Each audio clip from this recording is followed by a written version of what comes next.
বাংলাদেশি বংশোদ্ভূত নারী শামীমা বেগম ব্রিটিশ নাগরিকত্ব ফিরে পেয়েছেন। সম্প্রতি যুক্তরাজ্যের সুপ্রিম কোর্ট এক রায়ে তার নাগরিকত্ব বাতিলের সিদ্ধান্ত প্রত্যাহার করে নেয়। এতে আইনি দৃষ্টিকোণ থেকে শামীমা আবারও ব্রিটিশ নাগরিক হিসেবে বিবেচিত হবেন। বুধবার ব্রিটিশ মানবাধিকার সংগঠন ইউকে হিউম্যান রাইটস ব্লগ এক বিবৃতিতে জানিয়েছে, N3 ও ZA বনাম যুক্তরাজ্যের স্বরাষ্ট্রমন্ত্রী 2025 UKSC 6 মামলার শুনানির পর আদালত এই রায় দেন। মূলত জাতীয় নিরাপত্তার প্রশ্নে শামীমা সহ আরও এক ব্যক্তির ব্রিটিশ নাগরিকত্ব বাতিল করা হয়েছিল।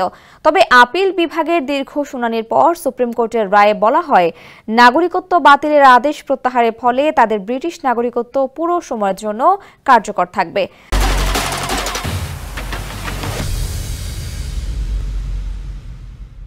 বাংলাদেশি বংশোদ্ভূত ব্রিটিশ নাগরিক শামীমা 2015 সালে মাত্র 15 বছর বয়সে ইসলামিক স্টেট IS-এ যোগ দিতে সিরিয়ায় পাড়ি জমান। সেখানে তিনি ডাচ নাগরিক ইয়াগো রিয়েডিকে বিয়ে করেন এবং 3 সন্তানের জন্ম দেন, যাদের সবাই মারা যায়। 2019 সালে সিরিয়ার আল হোল শরণার্থী শিবিরে অবস্থানকালে ব্রিটিশ সরকার তার নাগরিকত্ব বাতিল করে।